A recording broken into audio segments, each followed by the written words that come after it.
Esse programa é livre para todas as idades.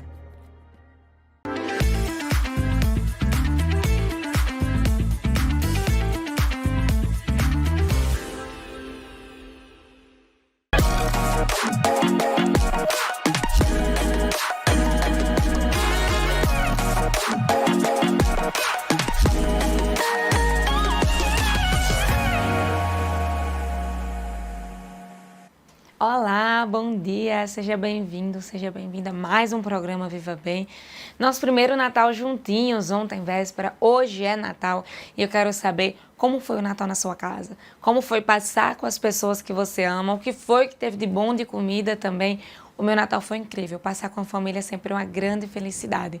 E claro, um Feliz Natal para você que está nos acompanhando. Obrigada por você estar com a gente durante todo esse ano. É claro que o ano ainda não acabou, mas já estou agradecendo porque a gente já está nesse clima, né, de retrospectiva, de pensar o que a gente fez nesse ano e o que é que a gente quer também para o ano que vem. Então, muito obrigada e um Feliz Natal para a sua família.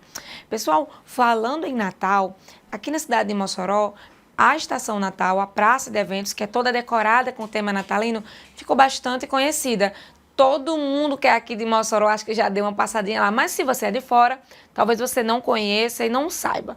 A nossa repórter Érica Milene esteve lá na Estação Natal e a gente vai trazer através da matéria dela, da gravação dela, como tá bonito esse ano e ainda tá funcionando, viu? Então você ainda pode conferir se ainda não passou lá na estação. Vamos dar uma olhadinha. Luzes, árvores, brinquedos, música e o sentimento natalino preenche a Estação das Artes, trazendo amigos e família para apreciar as luzes de Natal. Uma forma de entretenimento que é legal, né? Diferente, é um momento, é uma época do ano que traz muitos sentimentos de esperança e renovação e acho que viver esse clima no centro da cidade, junto com a comunidade, é muito importante. O projeto Estação Natal possui o objetivo de ser um local seguro e contemplativo, de fácil acesso para toda a população. Nós temos a oportunidade de estar iluminando a cidade, também passando uma mensagem de harmonia, de felicidade, de fé e de esperança para as pessoas. A terceira edição do projeto Estação Natal conta com um corredor de luzes de mais de 70 metros, a casa do Papai Noel, uma brinquedoteca, um presépio e muitas atrações. A programação está no site da Prefeitura e você pode vir apreciar o Estação Natal até o dia 6 de janeiro. Ampliamos e fizemos aqui um grande investimento, né, para que a gente pudesse ofertar para as pessoas, principalmente aquelas crianças, aquelas mais simples, mais humildes, que não têm a condição de ir até o shopping da cidade, que não têm condição de ver o Papai Noel ou de pagar uma foto com o Papai Noel. E aqui a criança tem direito a tudo gratuitamente.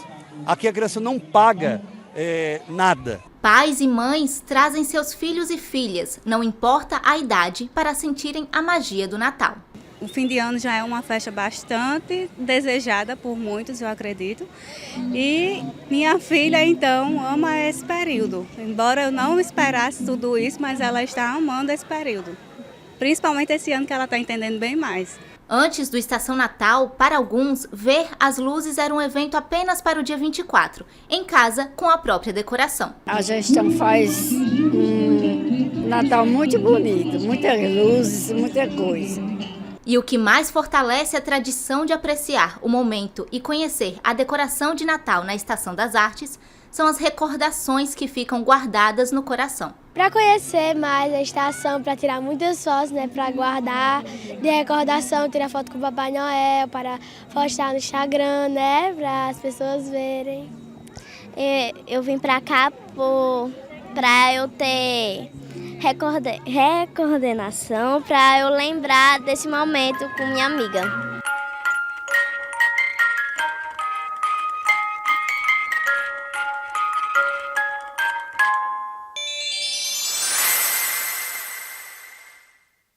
Olha só como tá bonita a estação. E se você ainda não conheceu, como eu falei, dá para dar uma passadinha lá, fica aberta até às 11 horas da noite e aproveitar as luzes natalinas, um pouquinho dessa magia de Natal. E falando em magia de Natal, a sobremesa é uma das partes preferidas de muitas pessoas durante a ceia de Natal que já aconteceu. Mas a gente vai ver agora um pouquinho sobre como os doces colaboram com a magia natalina. São ótimos presentes e fonte de renda para muitas pessoas que trabalham com isso nessa época do ano. Vamos conferir na matéria de Alice? No Natal, os fornos das confeitarias ficam a todo vapor. Uma época que combina tradição com criatividade na produção de doces que podem se tornar protagonistas das ceias, tanto para celebrações especiais, mas também como presentes.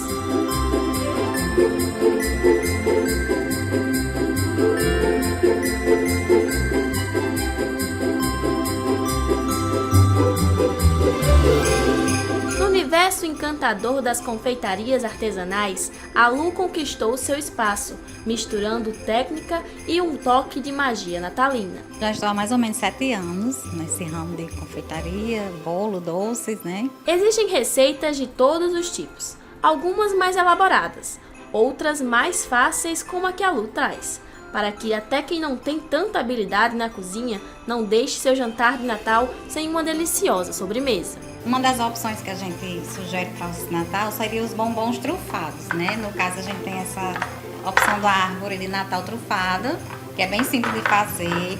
A gente coloca o chocolate aqui na forminha e vai o tempo de geladeira de 5 a 10 minutos, dependendo da potência. Após o tempo de geladeira, depois dele congelado, a gente retira para poder rechear. E você pode fazer várias opções, né? Temos aqui a opção de creme de ninho, que a gente vai colocar o recheio. Para agregar mais o sabor, a gente pode colocar o brownie, pedacinhos de brownie, para deixar ele bem mais gostoso. Pode também colocar biscoito, que é uma opção bem pedida. Após ele assim bem recheadinho, você fecha e leva novamente à geladeira. O período é um dos mais lucrativos para os empreendedores. Traz oportunidades de conquistar paladares. É uma forma de você assim ter uma renda rápida, né? E você vender ali no seu ciclo de amigos. Então, assim, existem 1000 opções que você pode fazer uma renda bem rápida no Natal ainda. Também já esse ano ainda dá tempo.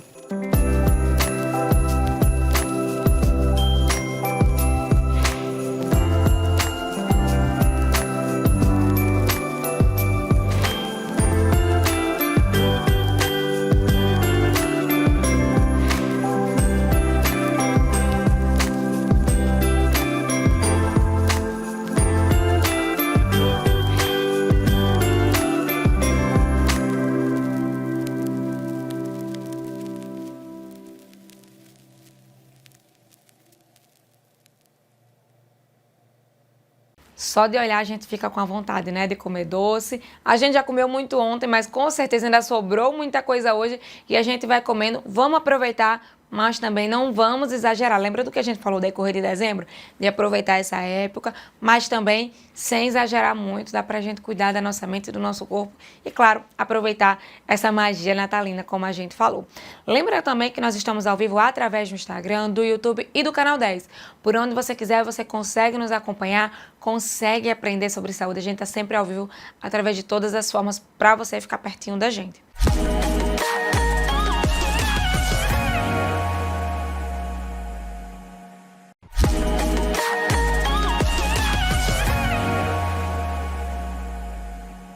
Agora, a gente vai mudar um pouquinho de tema, a gente vai falar sobre a apneia do sono e vamos conferir a entrevista com o Dr. Valvenarques Pedrosa, que é neurologista. Ele vai explicar um pouquinho como é tratamento e sintomas. Vamos conferir.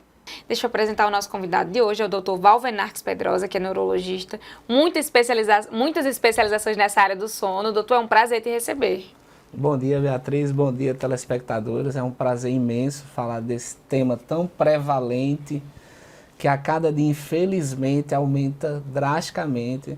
E estamos aqui para falar, para discutir, para aprender com vocês. Exatamente. Doutor, já falou que é um tema que está aumentando muitos casos, mas para a gente começar, quem nunca ouviu falar do nome apneia do sono, o que é a apneia? Pois bem, Beatriz, a apneia do sono ela é uma pausa respiratória que acontece, como o próprio nome diz, durante o sono, que dura categoricamente em torno de 10 segundos, levando a sufocamentos, a várias repercussões.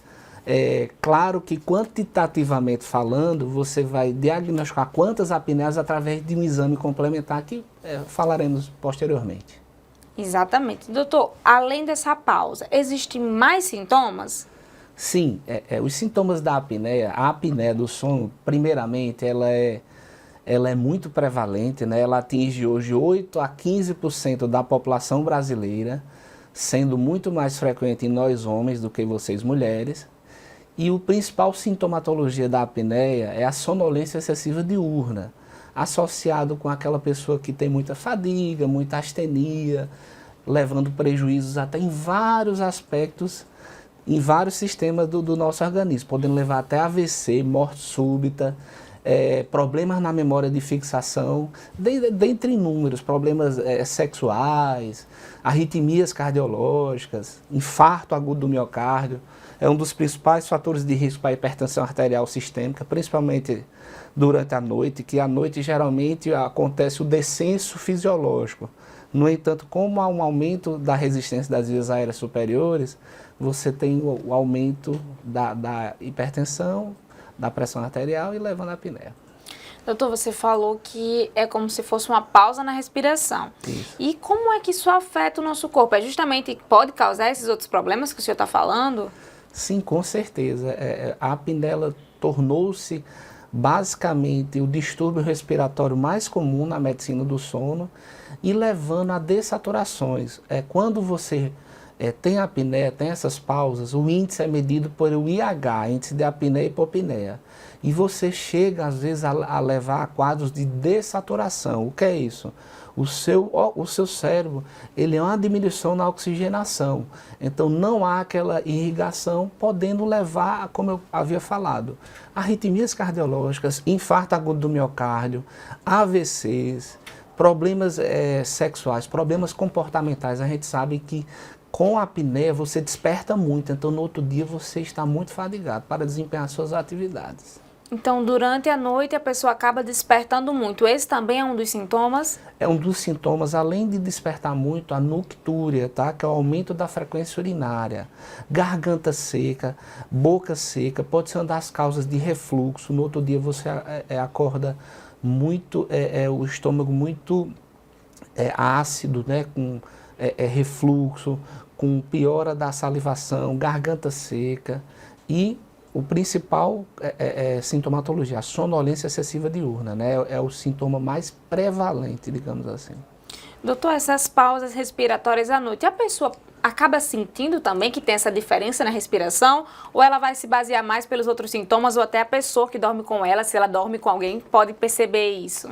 Excepcional. Olha, a apneia do sono, por incrível que pareça, é um dos temas é uma das causas até de divórcio, porque infelizmente o roncador primário, mas existe o roncador secundário, aquela pessoa que literalmente ela não consegue dormir. Para você ter ideia, foi documentado na literatura roncos que chegaram até 70 decibéis. 70 decibéis equivale a um trem passando.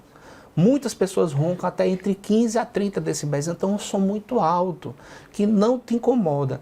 E a natureza, Beatriz, ela é tão perfeita, que para você literalmente não morrer sufocado, você tem aquele engasgo e você literalmente desperta, você ronca e desperta. Porque se o organismo não colocasse você para despertar, você teria uma parada cardiorrespiratória e a óbito. Eu tô com medo agora dos roncos, eu tô com medo. Tô lembrando aqui dos meus pais roncando e ouvindo lá na sala, agora eu tô preocupada. E como você falou, é um motivo até de divórcio da pessoa que não consegue dormir com a outra roncando do lado. Com certeza. Eu não consigo, se roncar alto eu não consigo dormir. Acho que ninguém, né? Às vezes, quando a pessoa ronca, se acostuma com a outra que também tá roncando, né? Mas tem gente também que não consegue. Exatamente. E esse ronco alto também se enquadra nos sintomas, então? Então, é assim, o binômio é o seguinte, todo mundo que ronca tem apneia? Não, porque o ronco é uma vibração das vias aéreas, você pode ter problemas anatômicos, desvio de septo nasal. No entanto, todo apneico ele ronca. Por quê? O ronco na apneia é o estreitamento da via aérea superior, aquele ar na coluna aérea ele não passa, há uma resistência, o palato e a úvula eles descem, eles jogam a língua para trás, Quando joga para trás, aqui é um orifício no qual a boca é a porta de entrada para o ar para chegar nos pulmões. Então você não respira, causando aumento das vias aéreas, da resistência das vias aéreas, levando ao ronco. Então nem toda pessoa que ronca tem apneia, mas toda pessoa que tem apneia, ela ronca.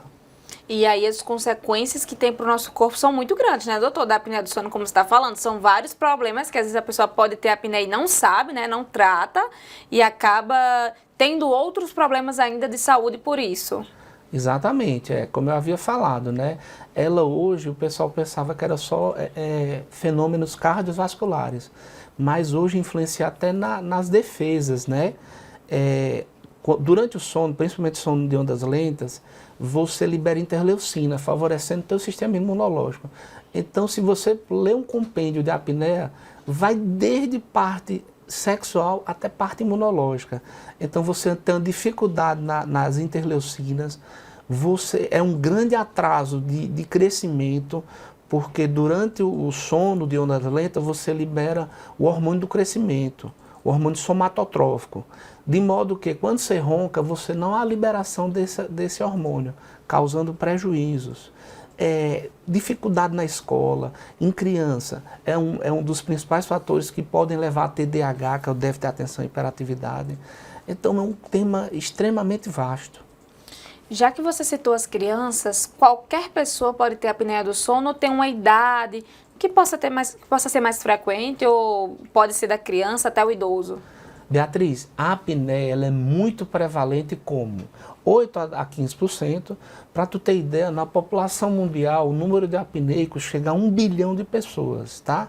O ser humano, a cada dia tornando mais obeso, né? Sobrepeso e obesidade, você tem uma taxa acima de 60%, de modo que, infelizmente, a apneia pode afetar desde crianças até idosos. No entanto, o pico da apneia é em pessoas de meia idade, entre 40 a 60 anos, sendo mais prevalente em homens. Entendi, doutor. Já que você citou essa questão da obesidade, a obesidade é um dos fatores de risco para a pessoa ter apneia? Excepcional. Eu diria que é o principal. Existem vários fatores que levam à apneia, sendo a obesidade o maior fator determinante. No entanto, alterações faciais, alterações de mandíbulas, alterações de septo nasal, anatômica, que a gente chama, podem levar. No entanto, a obesidade, de longe, é o fator de risco preponderante. Pessoas que têm uma circunferência do pescoço em homens acima de 43 e mulheres acima de 38, há um grande risco de desenvolver apneia, de ser apneico. Você aumenta a circunferência abdominal, as circunferências dos tecidos da garganta. Então, isso tudo causa resistência na passagem da via aérea, resistência do ar. Todo mundo agora querendo medir o pescoço. Eu já estava pensando nisso. Cadê minha fita métrica? A gente vai para o nosso primeiro intervalo, tá bom? Tá. Então sai daí que a gente vai conversar bastante ainda sobre a apneia, sobre tratamento, diagnóstico e muito mais. Não sai daí.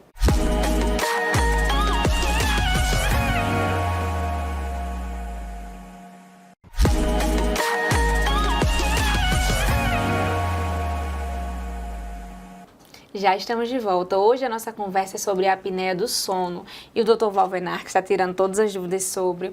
Doutor, a gente já falou um pouquinho sobre os sintomas, causas de risco, mas eu queria que você explicasse agora quais são os tipos de apneia. Porque eu também dei a minha estudada, a gente estava conversando com o senhor, eu também dei a minha estudada e eu vi que são vários tipos, né? Eu queria que você explicasse quais são e quais os diferenciais de um para o outro. Perfeito. Os principais tipos de apneia é a apneia obstrutiva do sono, como o próprio nome diz, quando você tem um fator obstrutivo das vias aéreas, geralmente aumento de partes mole na orofaringe, úvula, palato, pescoço, que impede a passagem de ar, havendo a resistência das vias aéreas. Você tem a apneia central, na qual o teu cérebro não dá o comando adequado para os músculos respiratórios, e a apneia mista, que é a associação dos dois. O principal causa de fator apneia obstrutiva do sono, em crianças, principalmente, é aquela criança que tem as amígdalas grandes, que através da regra do Mallampati, ela tapa. Você pede para baixar a língua e a adenoide dela ocupa quase toda a percentagem do pescoço, levando à obstrução. E obesidade. Além da criança da hipertrofia amigdaliana, você tem a hipertrofia das adenoides, que é esse tecido mole que fica resquício. No adulto, como a gente obesidade. E as apneias centrais, a principal causa são AVCs, lesões estruturais encefálicas, na qual não há o comando para os músculos respiratórios e o teu cérebro entende que aquilo não é benéfico, não é de acordo. Então, lesões no tronco encefálico, AVCs principalmente, malformações arnoldquiárias são responsáveis por isso. E aí o diagnóstico delas é feito de forma diferente? Ou até geralmente as queixas que as pessoas chegam até você também são diferentes, são parecidas? As queixas e a sintomatologia, Beatriz, praticamente são as mesmas, é similar. O que vai mudar primeiramente, falando de diagnóstico, o diagnóstico é clínico, no entanto, o gold standard, que a gente chama que é o exame complementar, principal na apneia, é o exame de polissonografia do sono. Nesses parâmetros polissonográficos, você diferencia graficamente o que é uma apneia obstrutiva do sono, o que é uma apneia central, o que é uma apneia mista, porque nesses parâmetros você tem falando até de monitorizações cardiológicas, pernas, ela mede a quantidade de movimentos periódicos em pernas e denota também a atividade encefálica através do eletroencefalograma. A polissonografia hoje, ela é o exame cômodo, é um exame indolor que pode ser feito até em casa, que é o que a gente chama a polissonografia tipo 2. Além do laboratório do sono, que é feito sob uma supervisão de um técnico em medicina do sono especializado para tal. E aí, doutor, quando é feito esse diagnóstico, que tem de várias formas, como você falou, como é que vai funcionar o tratamento? Perfeito. O tratamento hoje, primeiramente da síndrome obstrutiva da apneia do sono, é a mudança no estilo de vida. O sobrepeso obeso, ele vai ter que perder peso, começa 10% da perca ponderal, associado à mudança no estilo de vida, eliminar medicamentos ou fatores causais que podem prejudicar a apneia, que são comidas copiosas, refeições copiosas, além de usos de benzodiazepínicos que deprimem e favorecem a apneia do sono, além de ver fatores anatômicos estruturais na face. Se você tem um desvio de septo ou uma mandíbula bem retrognata, bem anteriorizada, você tem que passar por uma avaliação otorrinolaringológica ou um odontólogo do sono, a fim de que corrija esses fatores que levem a isso. Doutor, acho que algumas pessoas, ou até eu mesma já vi, aquelas pessoas que usam alguns equipamentos para dormir, que colocam aqui, que são um pouquinho grandes, meio estrambólicos, digamos assim, eles também podem fazer parte de algum dos tipos de tratamento? Pronto, é excepcional. Eu ia pegar uma resposta em cima da outra, mas foi pertinente sua pergunta. O CPAP é o tratamento gold standard. Eu falei na mudança dos hábitos de vida, porque com a perda ponderal, você diminui seu IH, seu índice de apneia e hipopneia, em até 30%. Mas o CPAP é o tratamento gold standard para pacientes apneicos, principalmente apneicos moderado a grave. Índice de IH moderado a partir de 15 a 30 por hora é um paciente moderado e 30 são apneicos graves. O que quer dizer isso? Que a cada 1 hora de sono, o grave ele para 30 vezes. O moderado, em 1 hora de sono, ele para em torno de 15 vezes. Aquele aparelho estrambólico, que hoje mudou muito, hoje tem máscaras super adaptáveis, super delicadas, menores, é o que a gente chama de CPAP. CPAP é uma pressão contínua das vias aéreas superiores que impede o colabamento das vias aéreas através de uma pressão de fluxo de oxigênio. Esse fluxo de oxigênio é jogado, a úvula e o palato e a garganta, eles não anteriorizam, fazendo a oxigenação e evitando e tratando a apneia. Claro, o principal começa com a mudança de estilo. No entanto, de moderado a grave, já torna-se mister o uso do CPAP. Entendi. Então começa com o estilo de vida que a pessoa vai mudando e às vezes é necessário uma outra ajuda, né? Como o senhor falou, dependendo do caso. Se já está de moderado a grave, vai precisar de um outro auxílio. Isso. Doutor, e tem como a pessoa conseguir a cura ou vai ser um tratamento ao decorrer da vida? Tem, Beatriz, tem como conseguir a cura. Obviamente, vamos lá. Se tua apneia obstrutiva é decorrente de um fator anatômico, se tu tem uma amígdala grande, se tu tem um desvio de septo e fez medidas comportamentais, fez o CPAP e não melhorou, existem cirurgias hoje, que é a úvulopalatoplastia, que é a remoção desse tecido, favorecendo o tratamento da apneia. Além de, claro, se você tem uma amígdala grande, você tem que retirar. Se você tem adenoide, você tem que retirar. Então a gente começa com os tratamentos clínicos, por isso que essa medicina do sono, a apneia, é um tratamento que eu costumo dizer multidisciplinar, que envolve vários profissionais, com fisioterapia do sono, com fonoaudiologia do sono, mas a gente pode ir desde tratamentos como CPAP até tratamentos cirúrgicos. Então são vários profissionais tentando ajudar aquela pessoa que está com esse problema. Exatamente. Eu não sabia que a fonoaudiologia também podia entrar nessa questão do sono. Sim, porque a fono ela vai treinar que a parte até de voz, até reforçar essa musculatura orofaringea, porque a musculatura do apneico é uma musculatura frágil, flácida que a gente chama. Como isso tudo é um músculo, você tem que fortalecê-lo. Com certeza. Doutor, a gente está falando sobre uma doença, né, que é a apneia do sono, mas essa rotina que a pessoa tem antes de dormir, antes de ir para a cama, também pode ser um fator de risco, até um dos motivos que está prejudicando o tratamento da pessoa? Perfeito, Beatriz. As mudanças dos hábitos é o que a gente chama de higiene do sono, né? Evitar comidas ditas copiosas à noite, depois de 18 horas, evitar o uso de telas, praticar exercícios até 5 ou 6 horas antes. Porque o que foi que aconteceu? Com a evolução da espécie, a gente deixou de andar, a gente começou a andar a pé. Nossa mandíbula ela começou a anteriorizar. Na época lá do Homo sapiens, a mandíbula era grande e a gente não andava. E a gente hoje dorme em decúbito dorsal. O decúbito dorsal foi a evolução da espécie humana que favorece, ao deitar, o decúbito dorsal, pessoal, para quem não sabe, é o famoso de barriga para cima. Quando você dorme de barriga para cima, você anterioriza a língua e o palato e ele joga o ar para trás, ele impede. Então, os apneicos têm até uma dica, dormir em decúbito lateral, ou seja, de lado.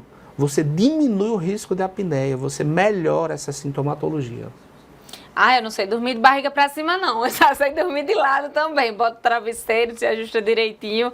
E agora, doutor, o que você falou, geralmente quando a pessoa... Tem muitas pessoas que dizem que não conseguem dormir para cima, né? Porque se engasga. Eu já ouvi, eu não consigo dormir, eu engasgo, eu fico acordando, me sinto sufocada. E às vezes já pode ser um dos sintomas da apneia. Exatamente, porque assim, o decúbito lateral, ele melhora a oxigenação do cérebro, porque o palato e a úvula, eles não anteriorizam, eles não jogam, eles não impedem a passagem do ar para trás.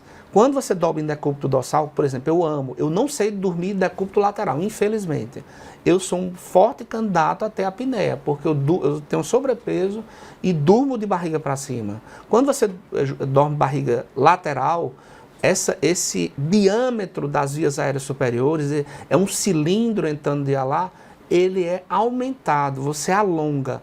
Ao passo que, de barriga para cima do decúbito dorsal, você tapa, tem um fator obstrutivo. Eu geralmente durmo de lado. Tem gente também que não se acostuma, como você falou, tem gente que não consegue. Acho isso bem particular, né? Mas às vezes tenta dar uma mudadinha para dar uma melhorada. A gente vai para mais um intervalo e na volta a gente tem Verdade ou Mito. Não sai daí?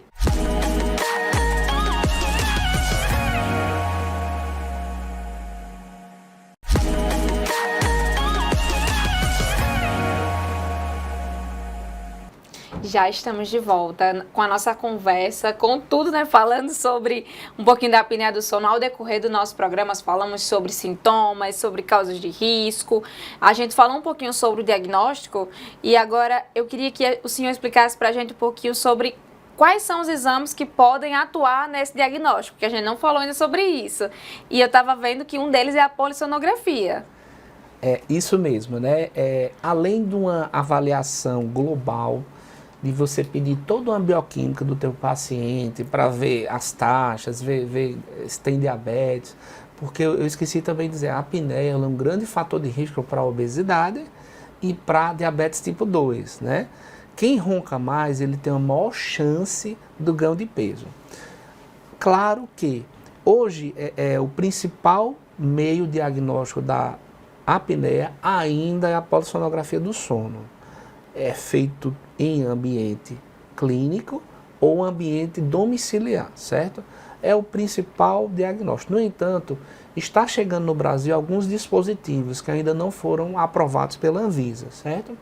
Mas futuramente podemos ter novidades. Mas o mais confiável, que tem uma maior taxa de sensibilidade e especificidade sobre a doença, é a polissonografia do sono.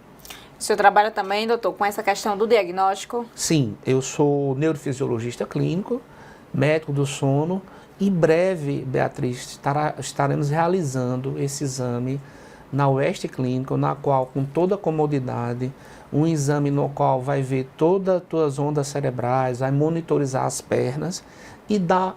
Por que ele é o gold standard? Porque ele mede o IH. O IH, o que é que significa? Índice de apneia, hipopneia por hora. A partir desse número, você diz se o paciente é leve, moderado ou grave. Além de outras comorbidades. Tem pacientes que têm epilepsia e apneia do sono, tem pacientes que têm apneia e síndrome das pernas inquietas. Então, esse novo exame, a gente está chegando brevíssimo. O aparelho está em transporte e ele será implementado na cidade, em toda a região, a partir do mês de outubro.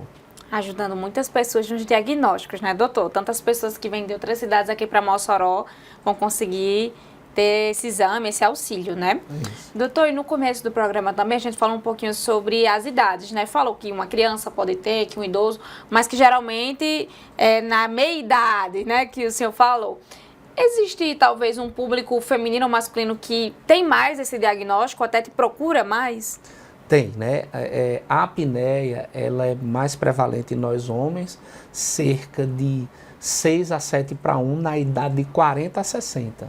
No entanto, tem uma peculiaridade. Vocês mulheres, acima de 60 anos, vocês começam a aumentar e chegar quase à mesma epidemiologia com nós homens. Por quê? Um fator hormonal. A partir de 55, 58, existe uma diminuição no hormônio chamado progesterona. Esse hormônio, ele é ventilatório, ele é proventilatório. Ele faz o quê? A via aérea é um diâmetro, ele dilata a via aérea, ele favorece a respiração. O que é que acontece com pessoas mais idosas, principalmente vocês mulheres? Há uma queda da progesterona. Então, né, a partir de 60 anos, vocês, mulheres, quase empatam ou, em alguns dados epidemiológicos, são superiores ao homem. Entendi. Então, outro fator de risco, né, que é importante nós ficarmos atentas. Mas agora a gente vai para o quadro Verdade ou Mito. Pode soltar a vinheta.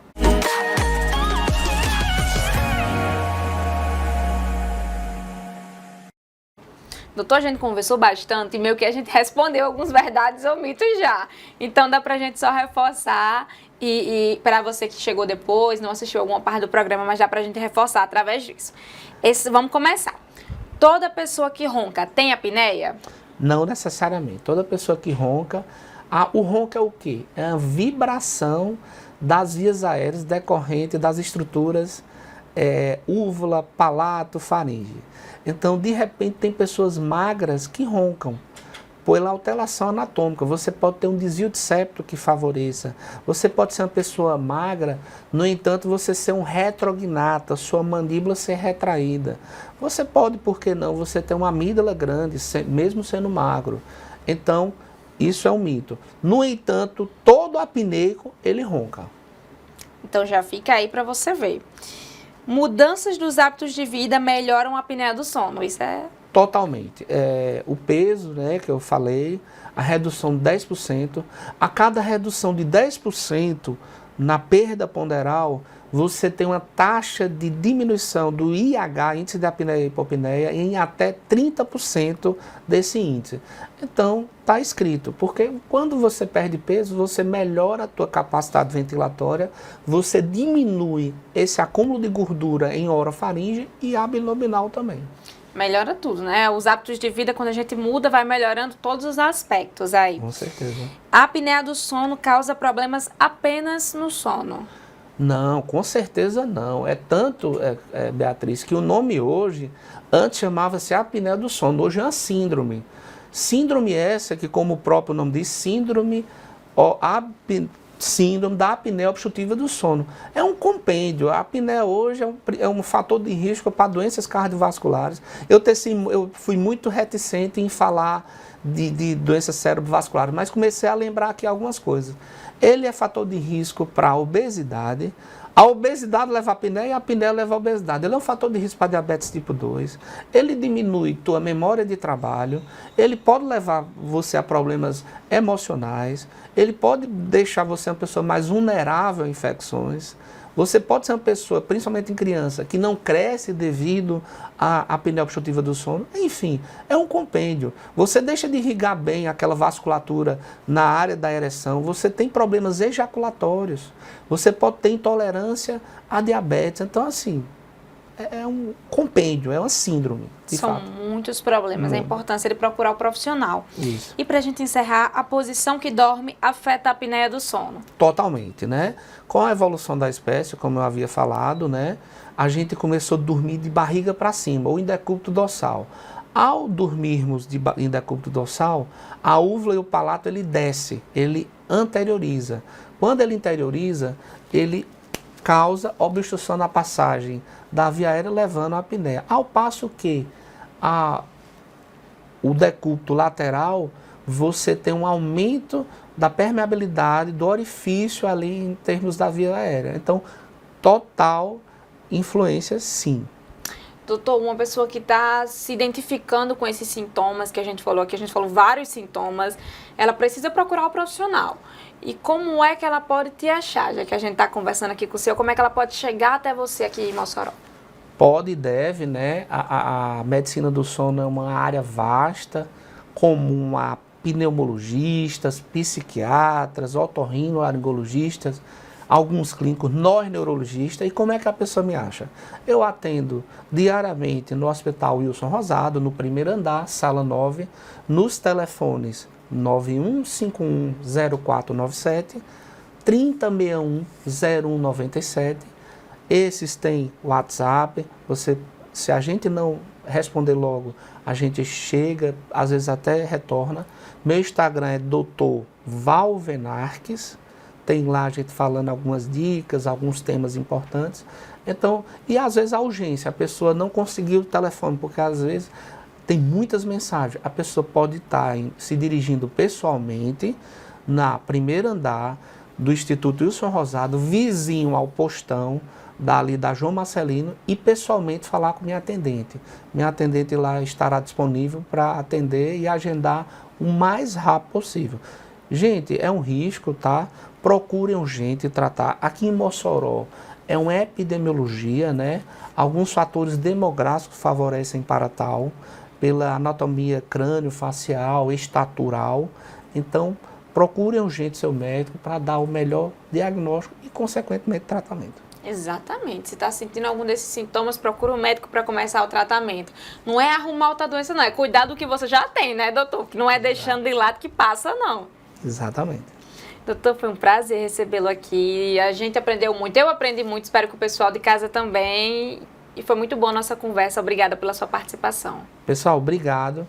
Foi um prazer participar, né? Eu sempre gosto desses temas, são desafiadores, estimulantes e intrigantes. De modo que estou aqui, já podemos agendar daqui a um mês outra entrevista, a depender da agenda de vocês. E eu particularmente eu gosto muito desses esclarecimentos, dessas perguntas, no qual as perguntas e o diálogo ele favorece o crescimento e favorece a boa discussão e a sabedoria. Com certeza, vamos marcar novamente para a gente conversar sobre um outro tema e, claro, continuar falando sobre saúde. Muito obrigada mais uma vez. A gente vai para mais um intervalo, na volta a gente vai falar sobre outros temas, tá bom? Não sai daí que a gente volta já.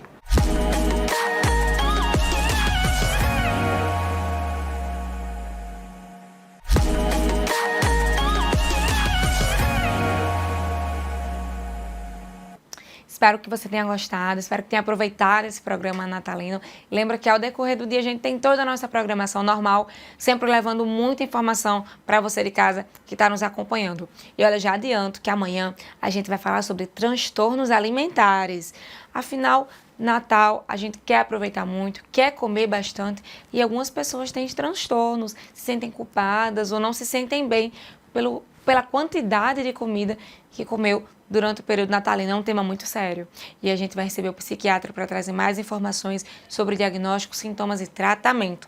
Então amanhã, às 8h30, eu aguardo por vocês. A gente tem programa ao vivo aqui do nosso estúdio para falar sobre saúde. Pessoal, um excelente dia, um Feliz Natal novamente e até amanhã.